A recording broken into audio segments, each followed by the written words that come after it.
Right, I wanted to go back to Curtis Jones for a minute. Kind of, we were talking about him and the goal that he scored, and obviously how good he looked at right back. But one of the biggest topics around Curtis recently has been his future. And we'd seen that there was some talk of a potential loan move to Inter Milan in January. The club didn't want to loan him anywhere or send him anywhere without a new contract extension. What do you think happens with Curtis in the summer? I really don't know. Such a hard one to guess, because he's coming out saying he wants to captain Liverpool recently. He came out like yesterday saying, "I'll play centre back, I'll play goalkeeper, I'll play anywhere this team needs me." Like, so it's like the message in between that and then what you read in the media when him like open to move. I think it was David Lynch said as well. Like he reckons that he mightn't even sign a new contract. That he might be gone for free next summer if he doesn't leave this summer. Like, it's just the mixed messaging is very weird. 'Cause, like, you look at him, you think, oh, he'll 100% stay. Like, he's from there. He like loves the club, wants to be captain, but then all the media is saying he wants to leave. Like, it's just the only logical thing I can come down to is that he just wants to be a regular starter somewhere at this point in his career, which is fair enough, to be fair. But I will be disappointed if he leaves, and I hope he does stay. But just the only logical conclusion I can come to, like, if he does genuinely want to leave, it must just be to be a regular starter, like be the number one midfielder somewhere, which he's probably just not going to be here, to be fair. On that, Chris, I mean, I want to get your take on the contract situation, but also on what Connor said there about, would he ever be in Liverpool's best 11? Would he be a regular player? And I guess to a more holistic outlook as well, what's going on with our contracts, man? How are so many players getting into final years? And I'll move on in a minute to speak about some comments from Verge about the contract situations. But yeah, your thoughts on Curtis? You know my thoughts on Curtis. I love him. Absolutely huge Jones advocate, have been for years and will continue to be. I just don't see him staying. And it's for the reasons that Connor said. I don't know whether it'll be this summer or next, but can you see him really getting ahead of McAllister, Soboslai, Gravenberg, and now Wirtz as well? And the DM who's probably going to be brought in the summer. I'm going to be real. Like, unless he's happy to be the sub, like, realistically, he's never going to be a starter. Which is a shame because he is so talented and so versatile. But he's got Oxlade-Chamberlain syndrome, really. Like, he will have spurts in the team, and when he does really well, he'll get injured, and then he'll be out for a bit, and then he'll come back, and then he'll have bit parts. He might have to play right back, left wing, might have to fill in somewhere, and then he'll never ever get a true run. It's a shame because I think he could have been an incredible midfielder. I just felt like maybe when he was younger, he was a little bit misused and a little bit, I don't know, maybe held back a little bit by the position he was playing. But yeah, unbelievable player. Really hope he stays, but I think he goes. So, Connor, if he does go, and we are looking at a potential exit in the summer, with 1 year to go, homegrown player, what will be his market value? Because you would imagine, I mean, I'm saying this, but he was about to go to Inter Milan, but I was thinking out loud that he probably prefer to stay in the Prem if it was a permanent move. But what would his value be? It's really hard to know, yeah, because my brain instantly went to somewhere around the like maybe 30, 35, 40 million, but like you probably wouldn't get that, would you?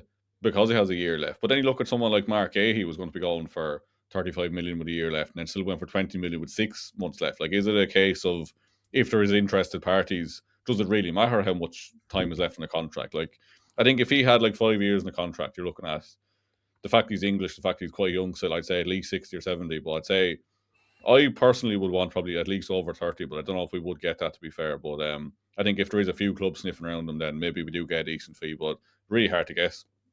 So, Chris, for yourself, transfer fee and where might suit him actually in the Prem if you were to pick a club? That's really difficult. I'm trying to think of like, because I think he could play for anyone.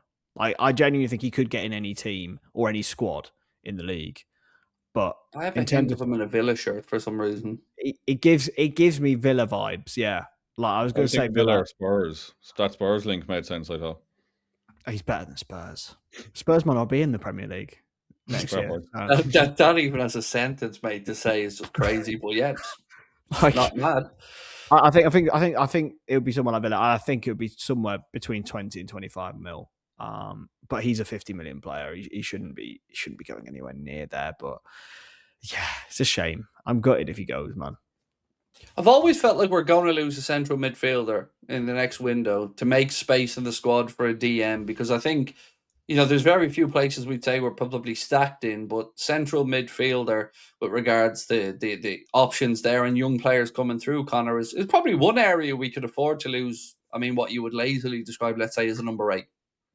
Yeah, and just to quickly say, transfer market have valued at €40 million at the minute. But like, if you want to go off that, so that gives us a rough estimate at least.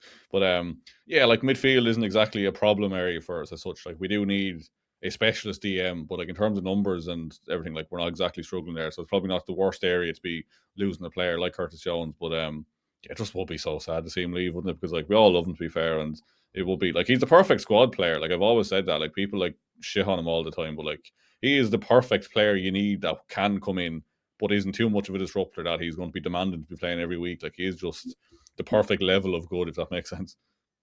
He won me over with the Everton game, Chris. The last one at Goodison. That really brought me further around. I was giving him credit for his improved performances, but that was the Scouser shining through. Yeah, absolutely. But as I said, like his biggest issue is he'll get a run in the team and then get injured, and that is unfortunately going to be his Achilles heel, literally and metaphorically probably. I hope like as I say, really genuinely, really hope he stays. I just think he's too good to be on the bench for the whole of his career. Like he is just too good. It's a bit like Kelleher. Like I'd have loved Kelleher to stay.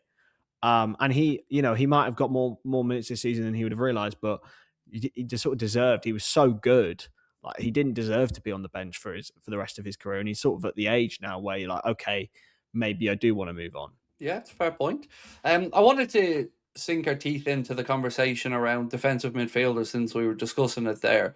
There's 3 main names that I want to throw out there for a conversation. 2 of them we've spoken about quite extensively in Adam Wharton and Elliot Anderson, but Carlos Baleba, I know we played Brighton, so he's fresh in the memory, but he's certainly a name that has come up in recent times as being one that could be available. Manchester United more strongly linked with him, but what would you guys do if you had a blank checkbook right now to go out there into the market? I think we need to keep an eye on the homegrown quota. So that's why I've always kind of veered towards Wharton and Anderson. But if I gave you a blank checkbook now, Chris, to go out there and bring in a DM, who would you be looking at?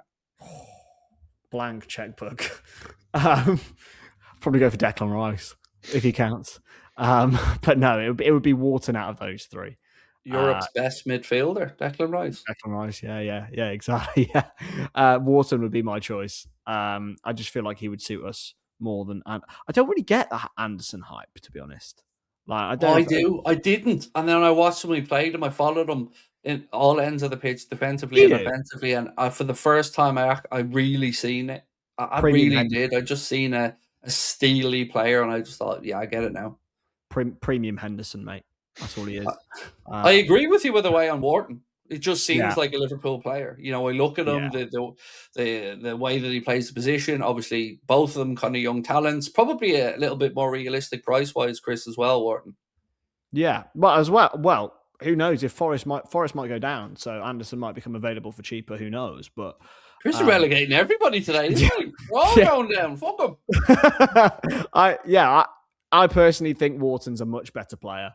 And I feel like he would suit us more. I actually think him and Gravenberch together in defensive midfield would be naughty. Or he could potentially push Gravenberch forward as well. He would be it. And I think he would probably cost 60, 70 million. So the homegrown thing, if Jones goes, I mean, yeah, it has to be Wharton for me. I think I agree, Connor, for a few reasons. One, you don't want to be dealing with Nottingham Forest over a transfer. First and foremost, that one's going to be difficult. So you look at Wharton, you think, okay, Crystal Palace have been ripped apart a little bit in the market recently. Mark gone, Eze gone before that, Elise gone a few windows. Glasner going to probably be going as well. So you feel like they're ripe for the plucking, and I did say plucking there. So yeah, Wharton to me seems more likely. Yeah, especially with the noise around players. Like Wharton's definitely the one that keeps popping up. But like you say, it's hard to deal with Forest, it's hard to deal with Palace as well. Steve Parish in the gym too much, can't get a hold of him at all. Like just make sure that there's no yoga sessions or Pilates on at the time we need to chat. The grand. He's doing Zumba at the time we're trying to sign Adam Wharton. Like, Yeah, I think Adam Wharton has a fit, like I said. Like, just even going back to what you was going about, Craig, just like you can just see him in a Liverpool kit, can't you? He just looks like a lad who would play for Liverpool. And I think in terms of him versus Anderson, I think first of all, Anderson probably going to Man City would looks like they are very much linked to him more so than us. And I think just On Wharton that, just real quick, Mental. sorry, Connor, to cut in really quick. On your Manchester City link, do you reckon that would mean that Rodri's probably going to be moved on, maybe back to Spain? Because there's been some chatter about that over the last 12 months as well. it makes sense, to be fair. Yeah, I don't know if Anderson would want to go to Man City if he's not going to be a guaranteed starter, to be fair. So there probably could be a leg again, probably could be legs to that one. But yeah, I think Wharton just in general as well, just like I probably paid more attention to Wharton than Anderson, to be fair. But like he just seems to offer a lot more, like going forward as well as defensively. Like he's just a bit more of an all rounder than Elliot Anderson. Like Anderson just seems to be the lad who will like break up play, but beyond that, I don't think he's quite as good. I have no stats to back this up, but I feel like Wharton is a better progressor of the ball, and that's kind of what we need there as well, to be fair. On Wharton, he also played for Blackburn, if I'm not mistaken, right before we went there. So there's that Lancashire link as well there. That just kind of just makes me feel we've got good relations with that club. They've had an eye for talent over the years. He's gone on to another club that was a good stepping stone for him. But I just think this is the most likely one for me, Chris. So I would say if I was to put 50 quid on any of those coming in, it would be Wharton. Yeah, absolutely. Yeah. I just think I don't think we'd go for someone like Belieber. I just feel like, as you said, the homegrown thing, especially if Curtis Jones leaves, like we're really, really short. We've lost Trent and then him, and obviously Kelleher as well, who came through. It would be really, really light. So it would have to be one of the two. As I say, don't get Anderson at all. City are welcome to him. Crack on with Adam Wharton.